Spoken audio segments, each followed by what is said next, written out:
Hai,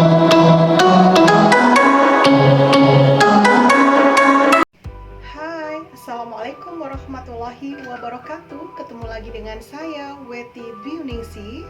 Kali ini kita akan membahas review modul 2, struktur dan fungsi jaringan hewan, yaitu jaringan epitel.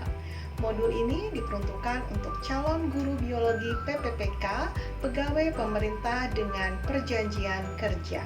Oke, disimak baik-baik ya.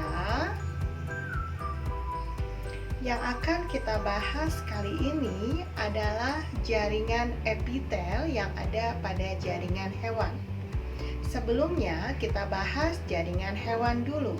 Jaringan hewan terdiri dari dua, yaitu jaringan germinal atau gonad yang menghasilkan sperma dan ovum.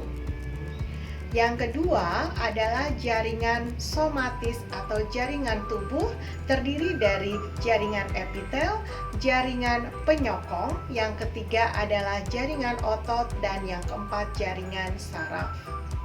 Nah, nanti kita akan bahas satu persatu, dan untuk pertemuan kali ini kita hanya akan bahas jaringan epitel. Apa itu jaringan epitel?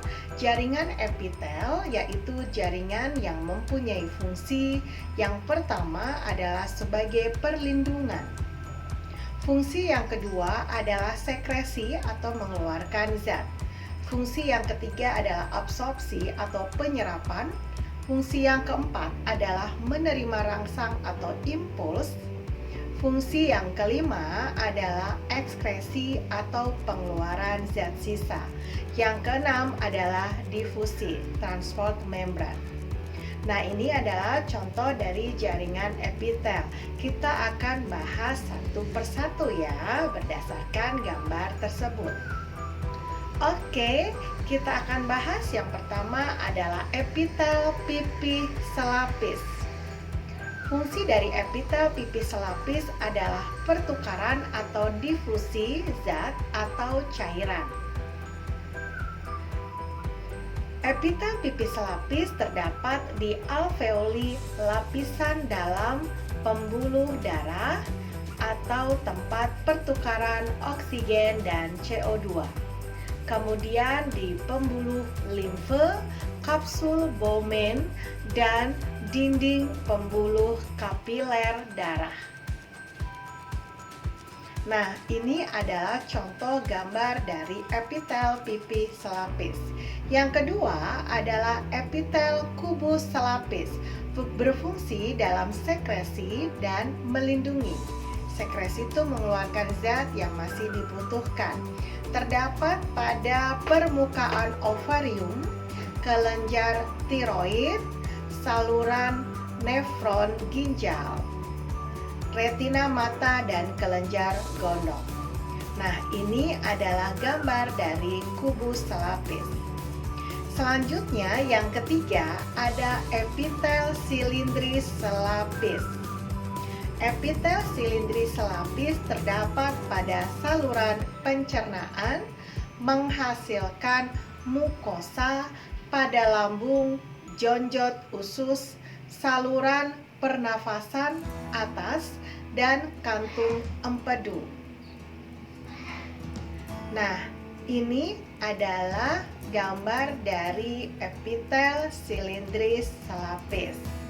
Nah, bisa kalian bandingkan ya dengan yang tadi. Selanjutnya kita akan membahas epitel selapis bersilia.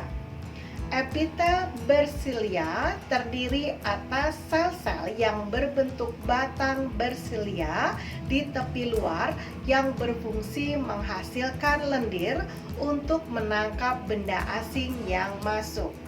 Terdapat pada trakea. Selanjutnya kita akan membahas tentang epitel berlapis semu. Epitel berlapis semu terdiri atas selapis tebal dan tiap-tiap selnya melekat pada membran basal atau membran dalam dasar ya. Terdapat pada saluran kencing dan tenggorokan uretra jantan, saluran reproduksi jantan, serta epididymis atau saluran sperma. Selanjutnya, kita akan membahas bentuk lain yaitu epitel pipih berlapis. Epitel pipih berlapis terdapat pada sebagian kerongkongan dan epidermis kulit vertebrata. Nah, ini adalah gambar dari epitel pipih berlapis. Selanjutnya, ada epitel kubus berlapis. Epitel kubus berlapis terdapat pada saluran beberapa kelenjar, saluran berair ya, beberapa kelenjar seperti pada kelenjar ludah, kelenjar susu, dan pangkal esofagus. Nah, ini gambar dari kubus berlapis. Selanjutnya ada epitel silindris berlapis. Berfungsi dalam ekskresi atau pengeluaran, absorpsi, penyerapan sebagai saluran sekresi kelenjar ludah dan kelenjar susu terdapat pada saluran kelenjar susu, kelenjar ludah, dan submandibular.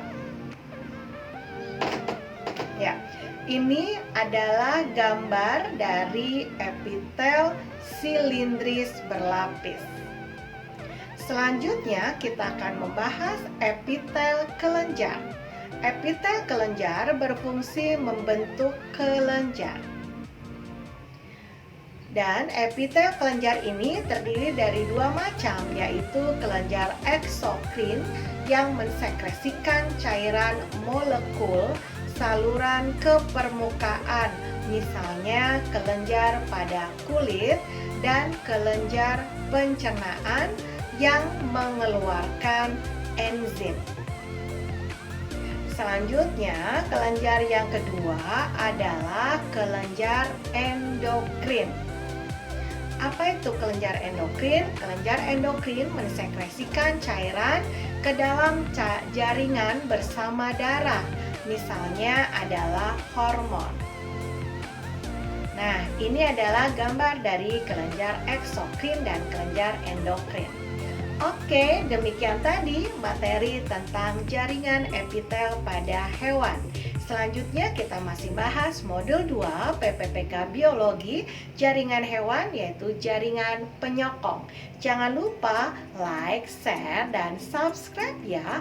Terima kasih. Wassalamualaikum warahmatullahi wabarakatuh.